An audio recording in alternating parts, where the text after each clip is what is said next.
ಬೃಂದಾವನ್ ಜ್ಯುವೆಲ್ಲರ್ಸ್ಗೆ ಹೋಗಿ ನನ್ನ ಮಗಳಿಗೆ ನೆಕ್ಲೆಸ್ ಮಾಡಿಸೋದಕ್ಕೆ ಆರ್ಡ್ರ್ ಕೊಟ್ಟಿದ್ದೆ, ಬಿಲ್ಲು ಕೂಡ ಪೇ ಮಾಡಿದ್ದೀನಿ. ಅದನ್ನು ತಗೊಂಡೋಗಿ ಅರ್ಜೆಂಟಿಗೆ ಮನೆಗೆ ತಲುಪಿಸ್ರಿ. ಕ್ಷಮಿಸಿ ಸರ್, ನಾನು ಆ ಕೆಲಸ ಮಾಡಲ್ಲ. ರೀ, ನಾನು ಈ ಸ್ಟೇಷನ್ ಸಬ್ ಇನ್ಸ್ಪೆಕ್ಟ್ರು, ನಾನು ಹೇಳಿದ ಕೆಲಸ ಮಾಡಲ್ಲ ಅಂತೀರಾ? ಸರ್, ನೀವೇನೇ ಕೆಲಸ ಹೇಳಿ ನಾನು ಮಾಡ್ತೀನಿ, ಆದರೆ ಆ ಕೆಲಸ ಈ ಸ್ಟೇಷನ್ಗೆ ಸಂಬಂಧಪಟ್ಟಿದ್ದಾಗಿರ್ಬೇಕು ಸರ್. ನಿಮ್ಮ ಪರ್ಸನಲ್ ಕೆಲಸನ ನಾನು ಮಾಡಲ್ಲ ಸರ್. ಸರ್ಕಾರ ಸಂಬಳ ಕೊಡೋದು ನನಗೆ ಸ್ಟೇಷನಲ್ಲಿ ಕೆಲಸ ಮಾಡೋದಕ್ಕೆ. ರೀ, ಈ ರೀತಿ ತಲಾಟೆ ಏನಾದರೂ ಮಾತಾಡಿದ್ರೆ ಸಸ್ಪೆಂಡ್ ಮಾಡಬೇಕಾಗುತ್ತೆ.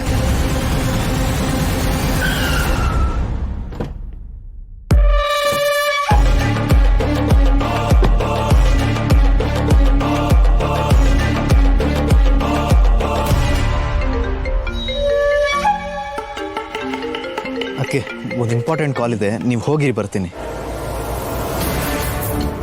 Sir, famous businessman Rajashekar ಅವ್ರ ಸೊಸೆ ಮತ್ತೆ ಮಗ ಬಂದಿದ್ದಾರೆ ಸರ್. ಹೌದಾ? ರೈ, ಆಮೇಲೆ ಬಂದು ವಿಚಾರಿಸ್ಕೊಂತೀನಿ ನಿಮ್ಮನ್ನ.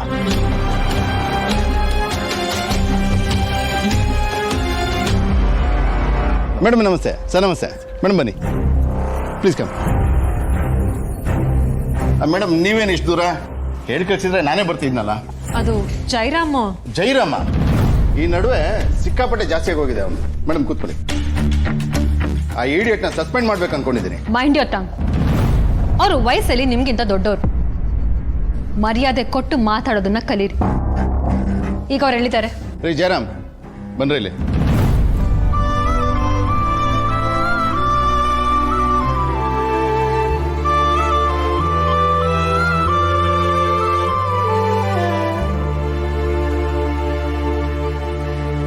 ಇನ್ಸ್ಪೆಕ್ಟರ್, ನಾನು ಇವ್ರ ಹತ್ರ ಪರ್ಸನಲ್ ಆಗಿ ಮಾತಾಡಬೇಕು.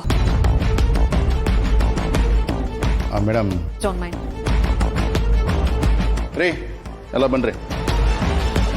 ಸೌಂದರ್ಯ ಮೇಡಮ್ ಅವರು ಅವ್ರ ಮೈದ್ನಿಗೆ ನನ್ನ ಮಗಳು ರೂಪನ್ನ ತಂದ್ಕೋಬೇಕು ಅಂತಿದ್ರು. ಇವತ್ತು ಹುಡುಗಿನ ನೋಡೋಕ್ಕೆ ನಮ್ಮ ಮನೆಗೆ ಬರ್ತಾ ಇದ್ದಾರಂತೆ. ಅದನ್ನ ಹೇಳಕ್ಕೆ ಇಲ್ಲಿವರೆಗೂ ಬಂದಿದ್ರು. ಏನು ಸರ್, ನಿಮ್ಮ ಸ್ಟೇಟಸ್ ಚೇಂಜ್ ಆಗ್ಬಿಡ್ತಲ್ಲ, ಎಲ್ರಿಗಿಂತ ದೊಡ್ಡವ್ರು ಆಗ್ಬಿಟ್ರಲ್ಲ ನೀವು ಈ ಸ್ಟೇಷನಲ್ಲಿ. ರೀ ಸುಮ್ಮನೆ ರೀ, ಅವ್ರೇನೋ ಹೇಳ್ತಾರೆ ಅಂತ ನೀವು ಅದು ನಂಬ್ತಿರಲ್ಲ. ಸುಳ್ಳು ಹೇಳೋದಕ್ಕೂ ಒಂದು ಇತಿಮಿತಿ ಅನ್ನೋದು ಇರುತ್ತೆ.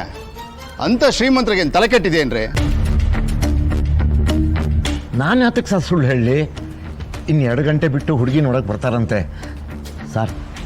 ಒಂದು 4 ಅವರ್ ಪರ್ಮಿಷನ್ ಕೊಡಿ ಸರ್. ರೀ, ಅವರೇ ಹುಡ್ಕೊಂಡು ಬಂದರು ಅಂತ ಏನು ಸ್ಕೋಪ್ ತಗೊಂತಿದ್ದೀರಾ? ಜಯರಾಮ್ ಅವರೇ, ದಿಢೀರಂತ ಹೆಣ್ಣು ನೋಡೋ ಶಾಸ್ತ್ರಕ್ಕೆ ಮನೆಗೆ ಬರ್ತೀವಿ ಅಂದ್ಬಿಟ್ವಿ. ಅರೇಂಜ್ಮೆಂಟ್ಸ್ ಮಾಡ್ಕೊಳಕ್ಕೆ ಏನಾದರೂ ಹೆಲ್ಪ್ ಮಾಡಲಾ? ಅದ್ರ ಬಗ್ಗೆ ಏನು ನೀವು ತಲೆ ಕೆಡಿಸ್ಕೊಬೇಡಿ, ನಾನೆಲ್ಲ ಅರೇಂಜ್ ಮಾಡ್ತೀನಿ. ಸರಿ.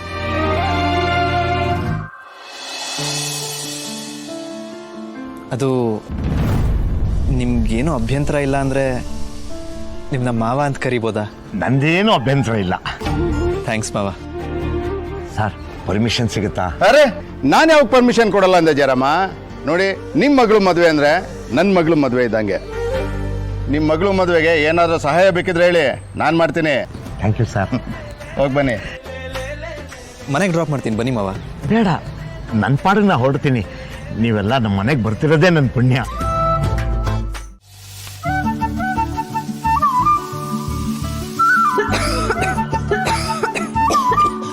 ಅದಕ್ಕೆ ಇಡೀ ಊರಿಗೆ ಗೊತ್ತಾಗ್ಬೇಕಾ ನೀನ್ ಒಗ್ಗರಣೆ ಹಾಕ್ತಿದ್ಯಾ ಅಂತ?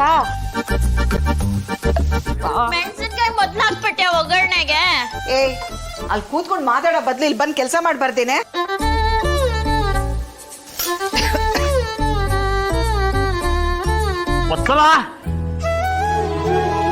ವತ್ಸಲ, ದೀಪು ದೀಪು, ಇದೇನಮ್ಮ ಮನೇನ ಗಾರ್ಮೆಂಟ್ ಫ್ಯಾಕ್ಟ್ರಿ ಮಾಡ್ಕೊಂಡ್ಬಿಟ್ಟಿದೀಯಲ್ಲ? ಎಲ್ಲ ನೀಟಾಗಿ ಹೊರಗಡೆ ಎತ್ತಿಡು. ಇವತ್ತು ನಮ್ಮ ಮನೆಗೆ ನೆಂಟರು ಬರ್ತಾ ಇದ್ದಾರೆ. ಅಂಬುಜ, ಕಡ್ಲೆಕಾಯಿನ ತಿಂದು ಸಿಪ್ಪೆನ ಡಸ್ಟ್ಬಿನ್ ಹಾಕಕ್ಬಿಟ್ಟು ಮನೆಯೆಲ್ಲ ಹಡ್ಕೊಂಡು ಕೂತಿದೆಯಲ್ಲೇ? ಅವ್ರು ಬರೋ ಟೈಮ್ ಆಯ್ತು, ಏಳ ಮೇಲೆ ಕ್ಲೀನ್ ಮಾಡೆ. ಅಲ್ಲ ಅಣ್ಣ, ವತ್ಸಲ, ಇದೇನೇ ನಮ್ಮ ಅಡಿಗೆ ಮನೆ ಅವಾಂತರ.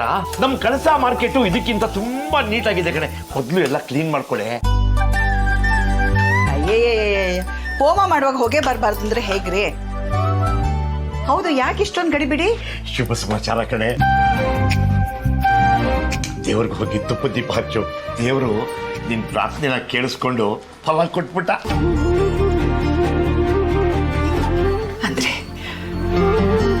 ಅಂದ್ರೆ ನಮ್ ರೂಪಾಗೆ ಹೌದು ಕಡೆ, ಇಷ್ಟು ದಿನ ನಾವು ಪಟ್ಟ ನೋವಿಗೆ ಮದ್ದು ಸಿಕ್ಬಿಡ್ತು.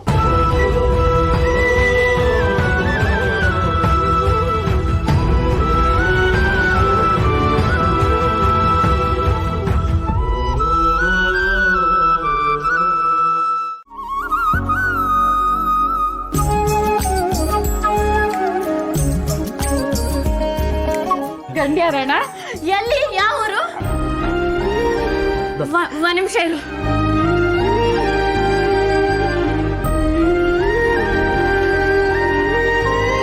ತಗೋ ಮೊದ್ಲು ನೀರ್ ಕುಡಿ. ಹುಡುಗನ ಹೆಸರು ಚಿರಾಗ್ ಅಂತ. ಹುಡುಗನ ಅತ್ತಿಗೆ ಸೌಂದರ್ಯ ಅಂತ. ದೊಡ್ಡ ಬಿಸ್ನೆಸ್ ವುಮನ್ನು. ಹೌದಾ ರೀ? ಯಾರವರು? ನಿಮಗ್ ಪರಿಚಯ ಅಲ್ಲ? ಮಂತನ ಹೇಗೆ? ಒಳ್ಳೆಯವರಾ? ಅದೇ ಕಣೆ, ದೇವಸ್ಥಾನದಲ್ಲಿ ಸಿಕ್ಕಿದ್ದಲ್ಲ ಅದೇ ಹುಡುಗ.